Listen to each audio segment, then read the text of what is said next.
अस्सलाम वालेकुम क्लास 11। बेटा लास्ट टाइम हम लोगों ने एक्सरसाइज 9.2 के फर्स्ट 2 क्वेश्चन किए थे। आज क्वेश्चन नंबर 3 से ऑनवर्ड करेंगे। उससे रेलिवेंट थोड़ी सी थ्योरी वो पढ़ लेते हैं। DSP है, डिजिटल सिग्नल प्रोसेसिंग। ये कहाँ पे यूज़ होता है? It is used in the computer में इस्तेमाल होता है और डिजिटल डिवाइसेस में इस्तेमाल होता है। किसके लिए इस्तेमाल होता है? एनालाइज करने के लिए, चेंज और इम्प्रूव सिग्नल को चेंज करने के लिए या फिर इम्प्रूव करने के लिए। जैसे हमारे पास साउंड हो गया, इमेजेस होगी और सेंसर डाटा हो गया। आप इसका यूज़ ही याद कर सकते हैं। ठीक है, इसके बाद आपने ये याद रखना है कि इसे एच ऑफ जी से डिनोट किया जाता है। ठीक है, H of G is equal to B of G divided by A of G. ये जो बी ऑफ जी है बेटा, ये आपको नज़र आ रहा है, ये न्यूमिनेटर है। कहते हैं रिप्रेजेंट द न्यूमिनेटर पोलिनोमियल। और ये आपने याद रखना है related to the system zeros. ये लफ्ज़ ज़ीरोज़ याद रखना है।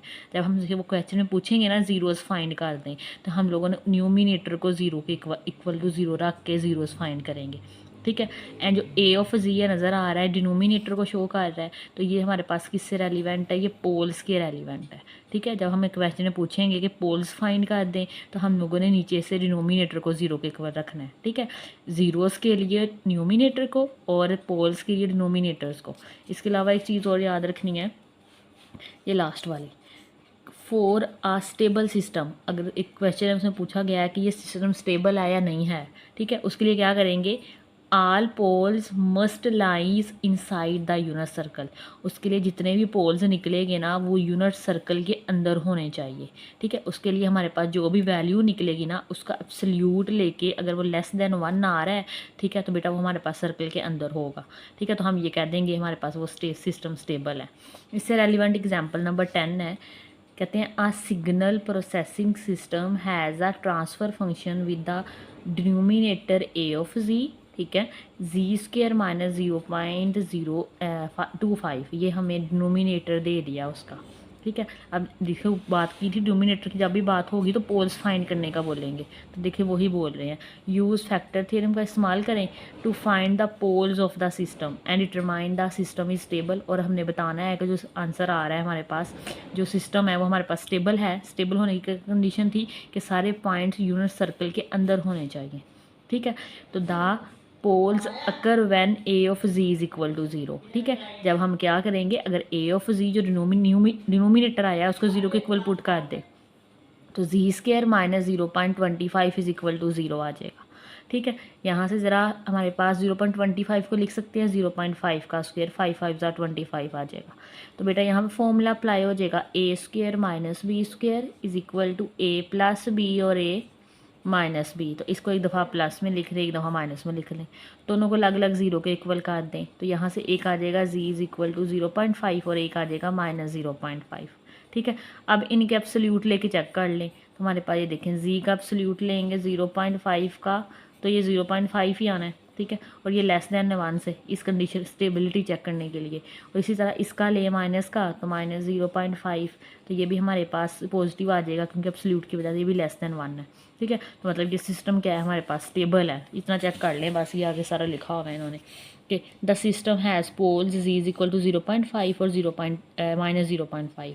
तो स्टेबिलिटी चेक करने के लिए आप इसका मोड दे के देख लें, दोनों हमारे पास लेस देन 1 आए हैं। Since the poles are inside the unit circle, क्योंकि हमारे पास पॉजिटिव आ गए हैं और 0.5 हमारे पास 1 से छोटा होता है, इस वजह यूनिट सर्कल के अंदर आ जाएंगे। यूनिट सर्कल से मुराद होता है ऐसा सर्कल जिसका रेडियस 1 हो, तो सिस्टम हमारे पास स्टेबल हो जाएगा। अच्छा बेटा, क्वेश्चन नंबर 3 करते हैं। A digital signal processing system has a transfer function with the numerator this use the factor theorem to find the zeros of the system. Numerator दे दिया है, ठीक है, और हम लोगों ने न्यूमिनेटर जब भी दिया होगा तो वो ज़ीरोज़ ही पूछेंगे। फैक्टर थ्योरम की वजह से ज़ीरोज़ फाइंड कर देंगे। सिंपल इसको ज़ीरो के इक्वल पुट कर दें तो हमारे पास आंसर निकल आएगा। ये देखें क्वेश्चन नंबर 3 है। न्यूमिनेटर पोलिनोमियल दिया था हमें, P of G is equal to G square minus G minus 2। ठीक है, यहाँ से का ज़ीरो के इक्वल रख ले, वरना यहाँ पे पहले फैक्टर बना दिए हैं। तो यहाँ से आप इसको डिवाइड वो मिड टर्म ब्रेक कर लेंगे, 2 1 ज़ा 2 और 2 में से 1 माइनस करेंगे -2 आ जाएगा।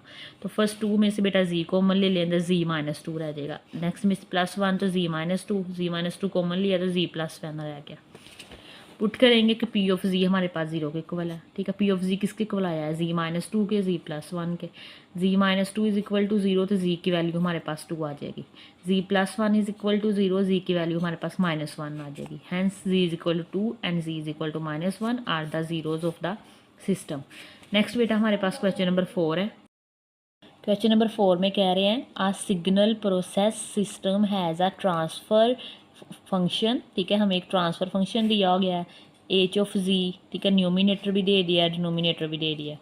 फाइंड द ज़ीरोज़, अब ज़ीरोज़ फाइंड करने हैं तो ज़ीरोज़ फाइंड करने के लिए न्यूमिनेटर को इक्वल टू 0 पुट करना है, ठीक है। अब जस्ट इतना करना है, transfer function by using factor theorem, ठीक है। हम लोगों ने इसे ज़ीरोज़ फाइंड करने हैं फैक्टर थ्योरम की मदद से, इसमें सिर्फ न्यूमिनेटर का इस्तेमाल होता है, ठीक है। आपने याद रखना है, इसे मैं बोला था ज़ीरोज़ के लिए याद रखना है और पोल्स के लिए नीचे वाले को 0 पुट कर देना है।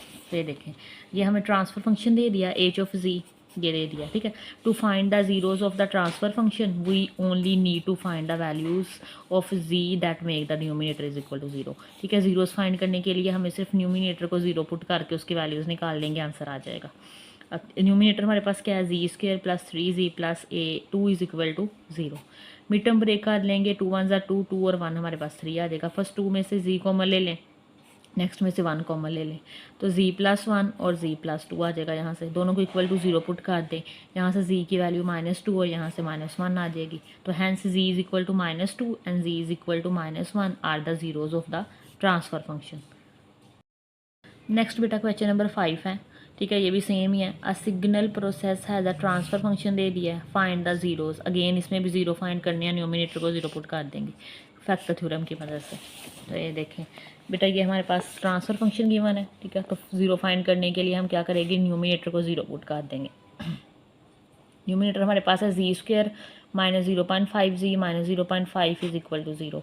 अब 0.5 हमारे पास हाफ होता है ना 0.5, तो हमने यहाँ पे 1/2 लिख लिया। यहाँ से बेटा 2 कॉमन ले लें, आप एलसीएम ले लें, ठीक है। या फिर आप थ्रो आउट 2 से मल्टीप्लाई करवा लें, जैसे मर्जी कर लें। यहाँ से मैंने एलसीएम लिया हुआ है, ये 2 इससे मल्टीप्लाई हो जाएगा, 2z² - z - 1 is equal to 0, ठीक है। अब ये हमारे पास 1/2 तो 0 नहीं होता है, आपको पता है। जब फिर ऐसा कर लें कि 2 उधर जाके मतलब मल्टीप्लाई हो गया 0 से, तो वो 0 आ गया, तो हमने लिख लिया 1/2 0 नहीं है। तो बाकी यहाँ से 2z² - z - 1, इसका क्या किया हम लोगों ने, मीटर ब्रेक किया। 2z², 2 1 2, तो हमारे पास -2z + z - 1। फर्स्ट दोनों में से बेटा 2z कॉमन ले लें, अंदर z - 1 रह जाएगा। नेक्स्ट में से +1 कॉमन ले लें तो z - 1, ठीक है। 2z + 1 आ जाएगा और z - 1 कॉमन है, उसे एक दफ़ा लिख लें। दोनों को अलग अलग 0 के इक्वल पुट करें, यहाँ z की वैल्यू 1 मिल जाएगी, वह +1 है उधर जाके -1 और 2 इधर आके डिवाइड हो जाएगा। तो हमारे पास पॉइंट में हमारे पास गिवन फंक्शन था, इसलिए इसको मैंने पॉइंट में कन्वर्ट कर लिया, 0.5 आ जाएगा, ठीक है, -0.5। तो hence z is equal to 1 and z is equal to -0.5 हमारे पास है, जो गिवन ट्रांसफ़र फंक्शन है उसके ज़ीरोज़ है। नेक्स्ट बेटा हमारे पास क्वेश्चन नंबर 6 है, ठीक है। कह रहे हैं a signal processing system has a transfer function with the denominator दे दिया है हमें। Use factor theorem to find the poles and the determine the system is stable, ठीक है। हमने फाइंड करना है कि हमारे पास पोल्स क्या आते हैं और दूसरा हमें ये बताना है कि जो सिस्टम आया वो स्टेबल है या नहीं, ठीक है। तो ये एग्जाम्पल के रेलिवेंट क्वेश्चन है। तो बेटा ये हमें डिनोमिनेटर पर फंक्शन दिया गया है, ज़ीरोज़ फाइंड करने के लिए हमने इसको 0 के इक्वल पुट कर देंगे। यहाँ से हमारे पास क्या आ जाएगा, 0.3 है ना, और ये 0.4 है। पॉइंट है ताकि नीचे 1 आ जाएगा और उसके बाद एक डिजिट है तो उसका 0 आ जाएगा, सेम एज़ यहाँ भी नीचे 10 आ जाएगा। थ्रो आउट इसको 10 से मल्टीप्लाई करवा दे ताकि डिनोमिनेटर ख़त्म हो जाए। तो ये 10z² आ जाएगा, इसका 10 कट हो जाएगा, इसका भी कट हो जाएगा, तो 3z - 4 आ जाएगा। अब यहाँ से बेटा इसका मिड टर्म ब्रेक कर लें, 10 4 ज़ार 40 आता है, ठीक है। और 40 और यहाँ प्लस माइनस करने से हमें -3 मिलना चाहिए, तो वो 8 5 ज़ार बनता है। तो बेटा 5 8 40 और 8 में से 5 माइनस कर देंगे तो -3 आ जाएगा, ठीक है। तो फर्स्ट 2 में से आप लोगों को नज़र आ रहा है 2z कॉमन आ जाएगा, 2 5 ज़ार 10 और z रह जाएगा, 2 4 ज़ार 8। नेक्स्ट में से 1 कॉमन आ जाएगा, 5z - 4। दोनों सेम आ गई हैं, कॉमन ले लें, 2z + 1 रह जाएगा। दोनों को इक्वल टू 0 पुट कर दें, -4 इधर जाके प्लस का हो जाएगा और 5 इधर जाके डिवाइड हो जाएगा, तो 4 को 5 पे डिवाइड कीजिएगा, 0.8 आ जाएगा। इसी तरह ये -1/2 बन रहा है तो -0.5 आ जाएगा। तो हमारे पास पोल्स कौन कौन से आ गए हैं, 0.5 आ गया और 0.8 और -0.5। अब स्टेबिलिटी चेक करने के लिए इन्हें एब्सोल्यूट लेके देखेंगे और 1 से लेस देन आना चाहिए। तो हेयर 0.8 पर नज़र आ रहा है कि लेस देन होता है 1 से, और -0.5 एब्सोल्यूट की वजह से माइनस खत्म हो जाएगा, 0.5 भी लेस देन 1 है, तो मतलब ये सिस्टम स्टेबल है। Since both the poles are inside the unit circle के अंदर है दोनों, so the system is stable. Next बेटा जी हमारे पास लास्ट क्वेश्चन है, क्वेश्चन नंबर 7। ठीक है, ये हमारे पास इस चैप्टर का भी लास्ट क्वेश्चन है, छोटा सा चैप्टर था, बिल्कुल आसान चैप्टर है ये। तो कहते हैं क्वेश्चन नंबर 7 में कह रहे हैं the denominator of signal processing system transfer function equal to this. ठीक है, हमें ट्रांसफर फंक्शन दे दिया उसका। Use factor theorem to determine the location of the corresponding poles. हम लोगों ने फैक्टर थ्योरम का इस्तेमाल करके इसके पोल्स निकालने हैं। And access the stability of the system, और हम लोगों ने बताना है कि अगेन ये स्टेबल है या नहीं। सेम उन्हीं लाइंस पे आप खुद भी कर सकते हैं।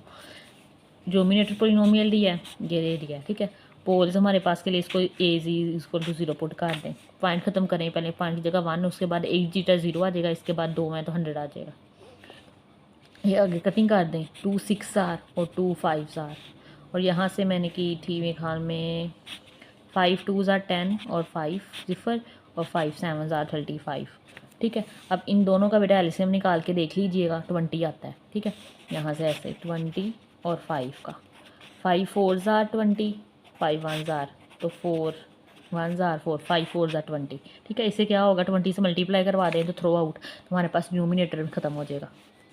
20 से मल्टीप्लाई करवाएंगे, 20 जी स्क्वायर 20 20, 5 4 आर 20, 20 20 से कैंसिल, 6 4 आर 24 आ जाएगा, और यहाँ पे 7 रह जाएगा। मिड टर्म ब्रेक कर लेंगे, 20 को 7 से मल्टीप्लाई करें तो 140 बनता है। ठीक है, अब हमें दो ऐसी वैल्यू चाहिए जिनको मल्टीप्लाई करने से 140 आ जाए, प्लस माइनस करने से 24 आ जाए, तो वो 14 और 10 है हमारे पास। बेटा फर्स्ट 2 में से 2 जी कॉमन आ जाएगा, अंदर टी जी प्लस 7 रह जाएगा। यहाँ से हमारे पास 1 कॉमन आ जाएगा, 10 जी प्लस 7, 10 जी हमारे प्लस 7 कॉमन आ जाएगा, 2 जी प्लस 1 रह जाएगा। दोनों की इक्वल टू 0 पुट करें तो जी की वैल्यू हमें यहाँ पे मिलेगी -7 डिवाइडेड बाई 10, पॉइंट्स में करेंगे तो 0.7 आ जाएगा माइनस में। ठीक है, जी की निकालेंगे तो -0.5 आ जाएगा, मतलब -1/2। ठीक है, अब हमने इसकी स्टेबिलिटी चेक करनी है। बेटा ये हमारे पास दो लिख लें कि हमारे पास 2 पोल्स आए हैं, वो हमारे पास कौन कौन से है कि ये है जी कि ये है। एब्सोल्यूट वैल्यू लें, 0.7 लेस देन 1 है। ठीक है, 0.5 भी लेस देन 1 है। ठीक है, तो हमारे पास मतलब ये स्टेबल है, क्योंकि ये हमारे पास दोनों पॉइंट्स सर्कल के अंदर लाइज कर रहे हैं, यूनिट सर्कल के। Since both the pole are inside the unit circle जिसका रेडियस हमारे पास 1 हो, वो सर्कल यूनिट सर्कल कहलाता है। सो द सिस्टम इज स्टेबल, तो सिस्टम हमारे पास बेटा से स्टेबल है। इसी के साथ हमारे पास ये चैप्टर खत्म हो जाता है। अगर आपको आज का लेक्चर अच्छा लगा हो तो लाइक शेयर एंड सब्सक्राइब जरूर कीजिएगा। अल्लाह हाफिज़।